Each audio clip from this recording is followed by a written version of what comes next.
atas kesempatan yang diberikan kepada saya pada hari ini. Tentunya tadi sudah diberikan oleh Romo bahwa kita di sini adalah untuk mempersiapkan hati kita untuk persiapan aksi puasa pembangunan 2024. Dan sekarang saya kebagian di tema pertemuan pertama. Jadi tentunya kalau kata istilah orang tuh, kalau di ketentaraan tuh bagian infanteri. Kalau yang nomor depan itu biasanya mati duluan.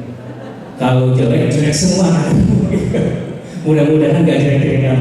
Baik, kita masuk ke perkenalkan dulu ya. Nama saya Tejas Mandola.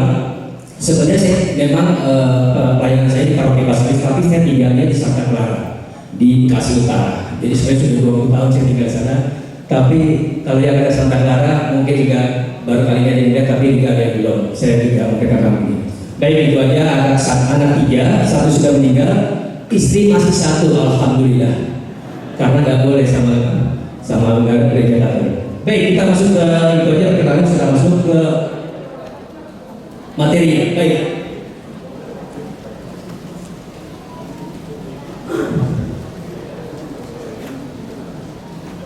Nah ini Bapak Ibu, tema besar kita hari ini seperti tadi dijelaskan, memperkuat solidaritas dan subsidiaritas untuk mewujudkan kesejahteraan bersama.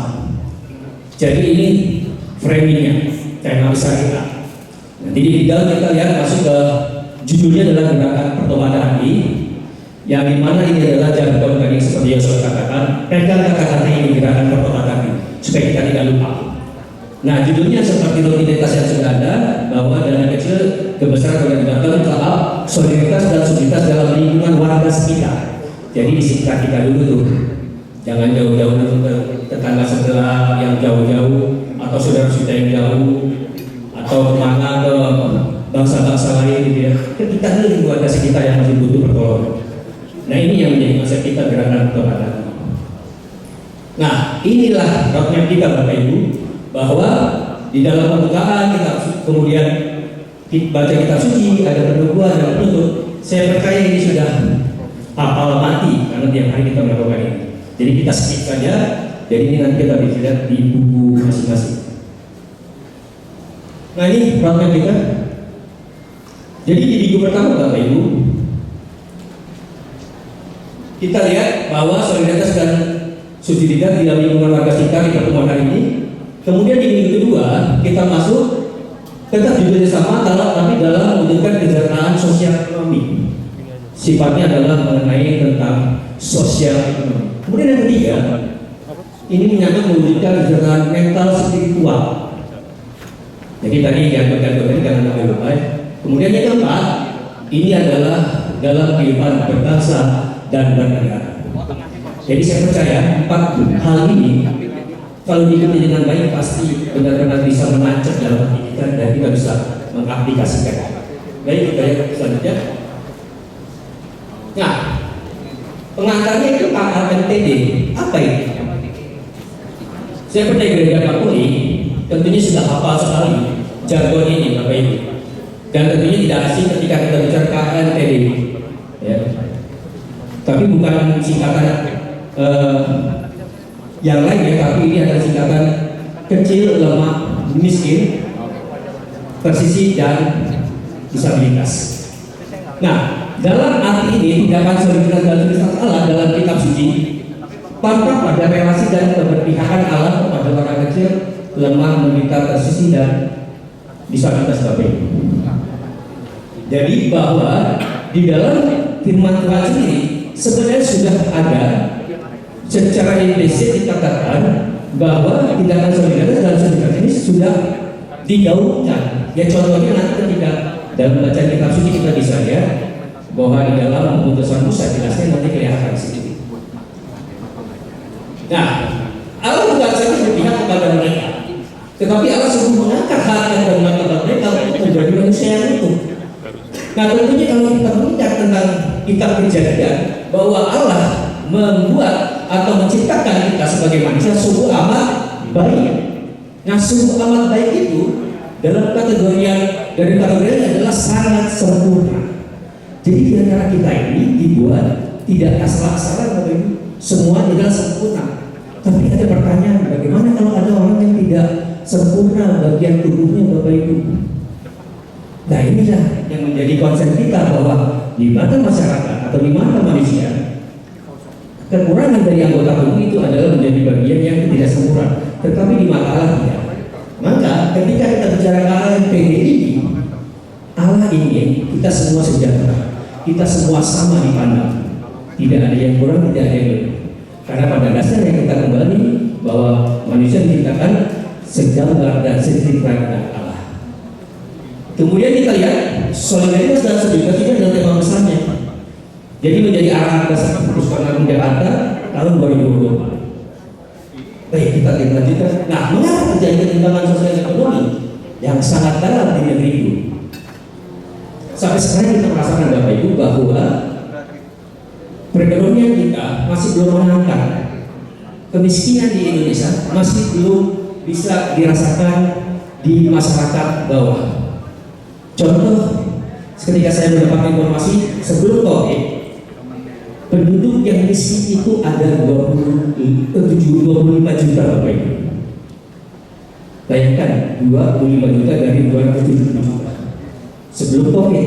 Ternyata 2 tahun setelahnya, tahun 2021 itu menjadi 27 juta, naik 2 juta sebelum COVID dan sesudah COVID. Artinya 10% dari penduduk Indonesia masih miskin. Jadi ini, tapi mengapa terjadi ketimpangan sosial? Banyak faktor tentunya. Faktor ekonomi, faktor kesejahteraan, faktor kesempatan, faktor keadilan, itu semua menyatu. Nah kita lihat, nah di dalam arti solidaritas kita tadi sudah banyak mendengar dari ngomong Henry bahwa solidaritas adalah sifat atau rasa senasib perasaan setiap kawan. Ini singkat-singkat saja supaya kita dapat lebih mendapatkan arti yang simpel.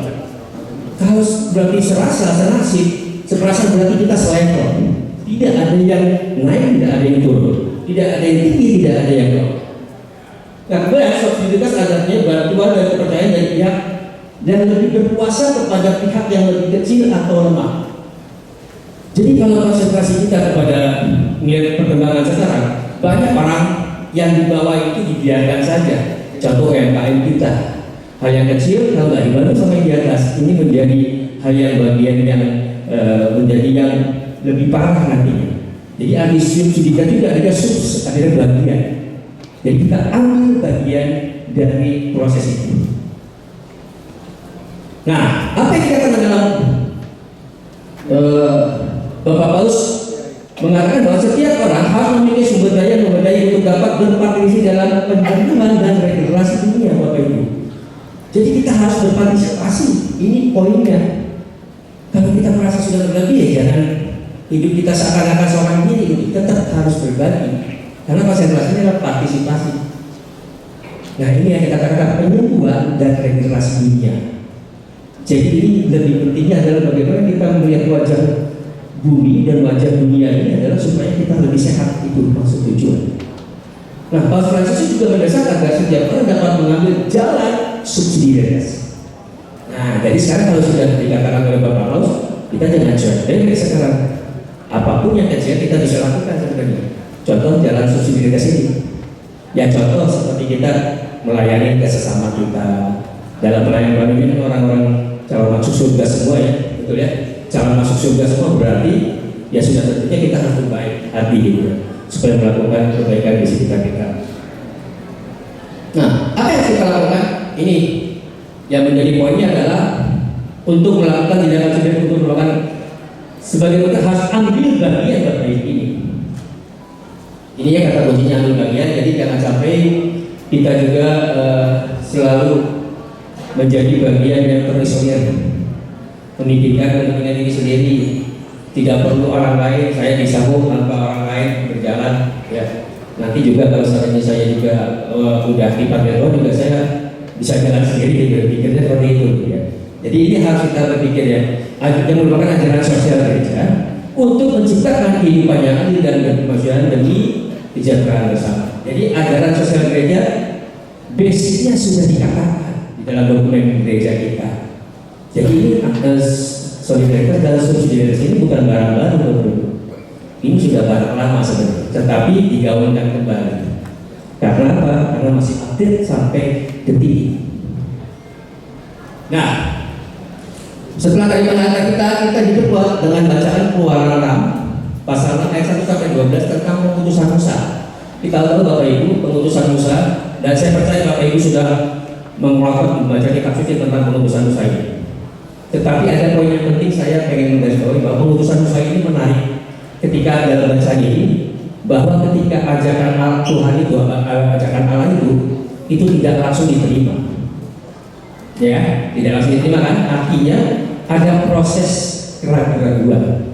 Nah, ini yang menarik yang tadi saya katakan, bahwa satu hal Allah memberikan tugas kepada manusia itu sesuai porsinya dan pasti ada tujuan. Dan yang kedua, Allah juga memberikan subsidiaritas kepada Musa. Nanti kita lihat ya bagaimana di situ bahwa Allah memberikan bantuan kepada Musa melewati saudaranya.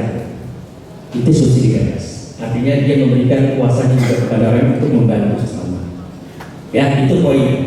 Dan Musa ini kita tahu bahwa dia lahir dari orang Yahudi, dari suku Lewi, tetapi dia bahasanya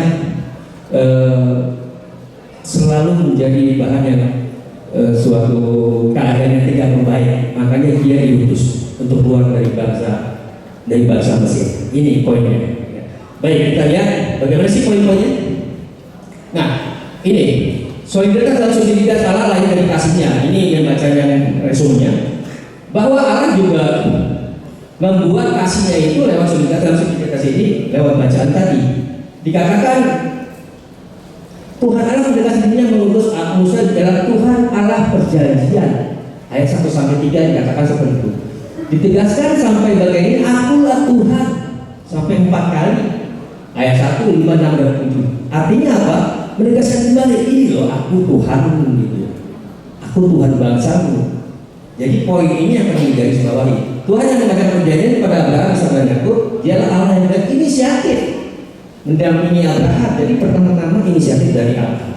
Dan kemudian kita lihat dari baca itu, Allah, solidaritas Allah terungkap dalam tindakan nyata. Jadi Allah tidak pernah meninggalkan umatnya dalam itu.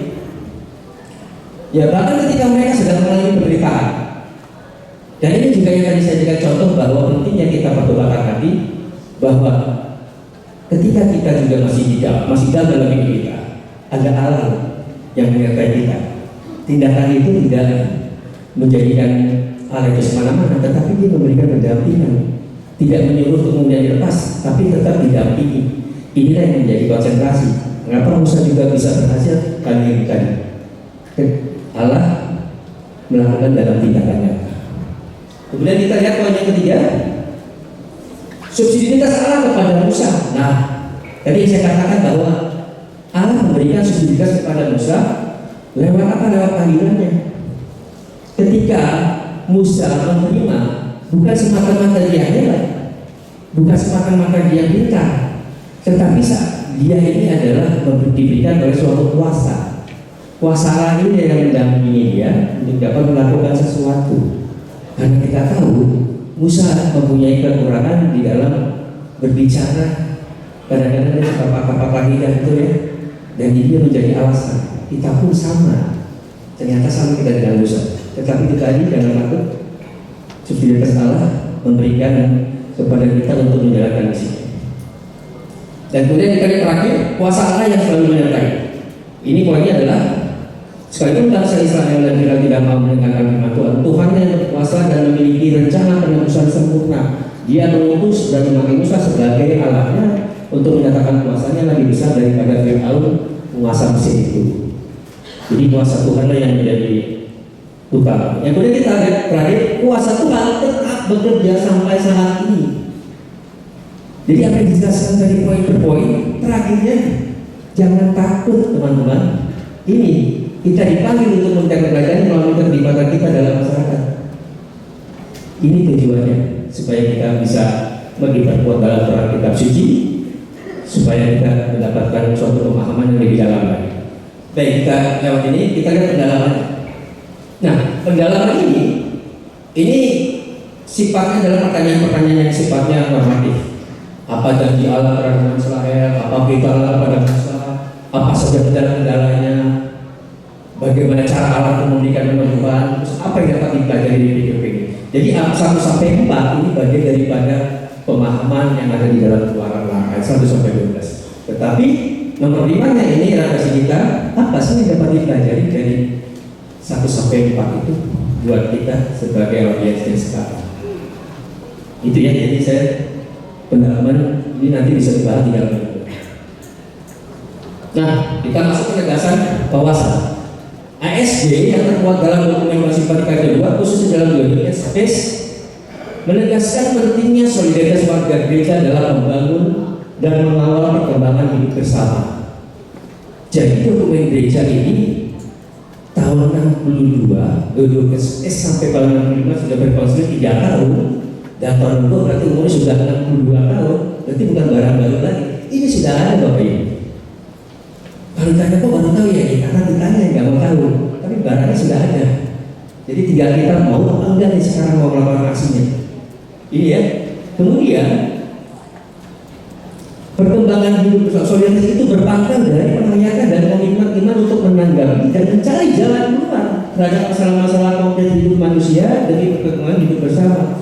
Jadi kata kunci adalah mencari jalan keluar, bukan cuma membicarakan. Kita ini sedang membicarakan apa-apa yang menjadi konsentrasi keadaan sekarang, kan? Tema-tema kehidupan yang sekarang ini kita lagi hangat-hangat berbicara tentang perpolitikan, tentang keadaan ekonomi, kemudian tentang apapun di dalam keluarga kita, semua kita hangat berbicara.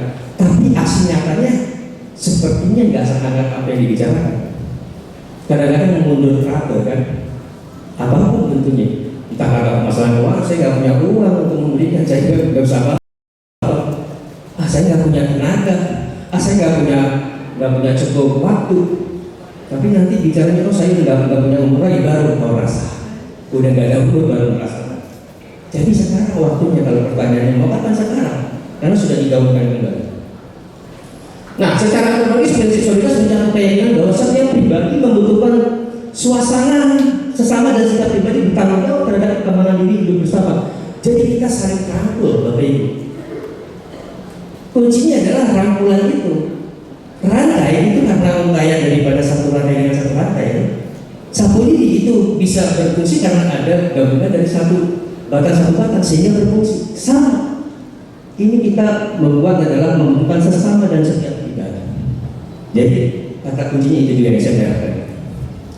Dan kemudian solidaritas merupakan sikap dasar setiap pribadi sebagai makhluk sosial yang memiliki martabat yang sama sebagai ciptaan Allah. Kemudian setiap pribadi merupakan saudara bagi sesama manusia. Solidaritas sejati dimulai dengan pengakuan atas nilai yang sama dari satu sama lain, dan terwujud hanya ketika saya rela mengabdikan hidup saya untuk melayani orang lain. Ini waktu kita. Jadi waktu kita ini kita kasih deh selama 24 jam ada sesama kita dalam pelayanan kita. Ini harus. Kalau dipikir ngapain kita nyari harta berlimpah kalau seandainya besok pun nggak ada waktu kita harus punya juga waktu untuk mengabdikan hidup saya untuk melayani orang lain. Dan apa kata Bapak Paulus Benediktus ke-16? Di sini letak dimensi solidaritas vertikal. Saya tergerak untuk menjadikan diri saya lebih rendah dari orang lain agar dapat melayani hidup Tuhan. Jadi kalau kita mau melayani, kita harus merendahkan diri, jangan meninggikan diri. Kalau status standar kita tidak tinggikan, orang nggak bakal sampai. Orang nggak bakal masuk di dalam standar kita, makanya kita rendahkan seperti dikatakan Paulus Benediktus supaya kita bisa berbagi. Tuhan Yesus pun hadir dirinya karena kerendahan dirinya justru. Lahir di kandang domba, mati di kayu salib. Semuanya tidak enak. Kita masih ingat di rumah sakit Saint Elizabeth masih kita rasa. Coba kita lihat. Nah ini Paulus Benediktus juga mengatakan prinsip subsidiaritas akan membebaskan masyarakat memberi mereka ruang untuk tanggung jawab dan inisiatif individu. Namun yang paling penting mereka memberikan ruang untuk cinta, Bapak Ibu. Jadi dasarnya kita melayani seseorang itu cinta dulu. Ada passionnya, hasratnya ada. Jangan karena kompensasinya adalah karena saya nggak mau ngobrol sama istri atau anggota keluarga di rumah karena pusing kalau saya mau pelayanan itu. Jangan gitu, tetap harus ada ini karena cinta. Karena kita sudah berikan waktu sama Tuhan, karena kita sudah berikan suatu kelebihan materi, semuanya itu berangkat dari kasih Tuhan. Maka kita bisa berbagi. aksi itu. Dan ini peneguhan yang terakhir, gereja menjadi apa yang diperlukan agar prinsip sendiri dapat dipraktikkan, yaitu pertama rasa hormat terhadap pribadi manusia dan keluarga, kemudian apresiasi dan bantuan yang semakin besar terhadap kelompok kecil yang dibantu untuk mengembangkan kondisi dalam diri mereka. Yang ketiga, menghargai pluralisme dalam masyarakat di mana setiap kelompok dihargai, diberi hak yang sama dan merasa terwakili. Dan yang terakhir, melindungi hak asasi manusia dan hak kelompok minoritas, mewujudkan desentralisasi birokrasi dan administrasi, memberi kepercayaan kepada mereka untuk berkembang. Ini bagian-bagian yang integral dengan diri kita. Contoh tadi ketika rasa hormat terhadap pribadi manusia dan keluarga, kita nggak usah jauh-jauh ke bangsa-bangsa lain. Dalam keluarga kita, asisten rumah tangga kita sudah perhatikan belum? Ini loh yang menjadi konsep pribadi manusia dan keluarga. Hubungannya bagaimana? Apakah ada eksploitasi dari situ? Apakah sudah cukup nggak kesejahteraan yang diberikan? Hubungan sosialnya bagaimana? Kemudian hubungan pribadi keluarga juga sama. Jadi konsentrasi ini bagian daripada konsentrasi gereja mendefinisikan tentang subsidiaritas. Ini sebagai referensi juga Bapak Ibu, suatu saat nanti bisa dijadikan buat aksi nyata. Dan pertanyaan reflektif ini juga sama. Kalau tadi pertanyaan kitab sucinya juga ada, tapi pertanyaan ke pribadi yang dimahami. Permasalahan apa saja sih yang terjadi di lingkungan sekitar kita? Kemudian apa yang sudah saya lakukan di lingkungan warga sekitar? Bagaimana saya harus melakukan aksi solidaritas yang sederhana? Bagaimana saya menangani komunitas saya sebagai umat yang diarah? Dan yang terakhir, dalam masa pertobatan ini, hal apa saja yang sudah saya sampaikan dalam meningkatkan kerohanian saya demi memberikan solidaritas dan subsidiaritas? Ini saya anggap skip aja karena ini nanti bisa dibaca, dan ini yang menjadi konsentrasi kepada perspektif pribadi. Mudah-mudahan ini menjadi lebih berkembang lagi di dalam pribadi. Nah ini terakhir, komitmen aksi nyata. Apa saja yang akan saya lakukan dalam menerapkan aksi nyata? Artinya ini akan berarti belum. Kemudian hal apa yang sudah saya lakukan dalam mewujudkannya. Dua hal itu ya. Jadi aksi nyata yang akan dan yang sudah. Jadi nanti bisa dibicarakan dalam kelompok pendalaman. Dan begitu aja. Terima kasih, Tuhan Yesus memberkati.